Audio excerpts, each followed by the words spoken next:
তো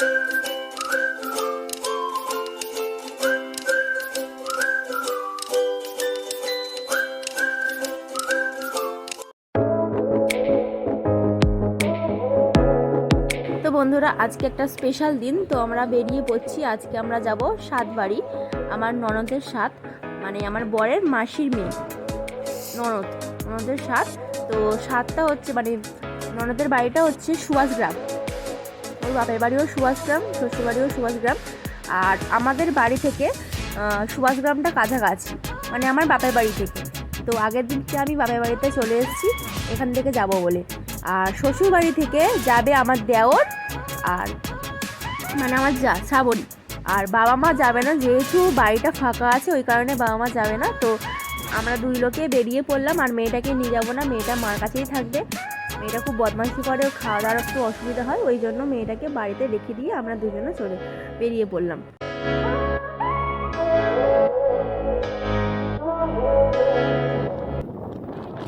আর যে বন্ধুরা আমাদের ভিডিওটা দেখছো অবশ্যই আমাদের চ্যানেলটিকে সাবস্ক্রাইব করে দেবে। আর যারা পুরাতন ফ্রেন্ড আছো অবশ্যই মানে শেয়ার করে দেবে। আর যদি কোনো কিছু আমাদের ভুল হয় অবশ্যই কমেন্ট করে আমাদেরকে জানাবে। আর যারা ফেসবুক পেজ থেকে দেখছো অবশ্যই আমাদের চ্যানেলটা ফলো করে দিও। তো কথা বলতে বলতে গল্প করতে করতে চলে আসলাম দিদির বাড়িতে। আমরা চলে এসে তোমার দাদা ওই বাড়ির পিছনের দিকে গাড়িটা এখানে গ্যারেজ করছে, একটু রেখে দিচ্ছে। তারপরে আমরা ফাইনালি ভিতরে ঢুকে গেলাম। আর এই সেই দিদি লাল শাড়ি পরে আছে যার সাথ সে। আর এখানে আমার যা আর আমার দেওর চলে এসছে। হ্যাঁ, সেই দিদি প্রতিমা দিদি। এই দিদির ওর ইউটিউব চ্যানেল আছে আর ফেসবুকে একটা পেজও আছে।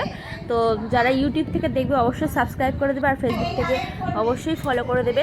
তো আর আমি অবশ্যই ডেসক্রিপশানের লিঙ্ক দিয়ে দেবো। তাদের অনুষ্ঠানে যেটা করা হয় মানে খাওয়ার টেবিলে ফুল দিয়ে সাজানো সব কিছু কমপ্লিট করা হয়ে গিয়েছে। আর এখানে এক এক করে আত্মীয় স্বজন আসছে, তো আমার সঙ্গে একটু আলাপ করলো আর আমরাও সব একটু কথা বলছিলাম। আর তারপরে এখানে ভাত দিয়ে দিল, মানে সাজিয়ে গুছিয়ে দিয়ে দিল। আর দিদি এখানে খেতে অলরেডি বসে গিয়েছে। আর যারা হয় মানে সব রেরা হয় না, যেরকম নিয়ম পালন হয় যে একটু আশীর্বাদ করে, ওরকম একটু আশীর্বাদ করে নিল দিদিকে। প্রথমে এখানে দিদির যাই আশীর্বাদটা করে নিচ্ছে, তারপরে সব আত্মীয় স্বজন পাড়া প্রতিবেশী আছে তারা এক এক করে সবাই আশীর্বাদ করে নিচ্ছে।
তো বন্ধুরা, স্বাদের অনুষ্ঠান তো শেষ। তারপরে ছাদে উঠে দেখলাম যে রান্না এখনও কমপ্লিটই হয়নি।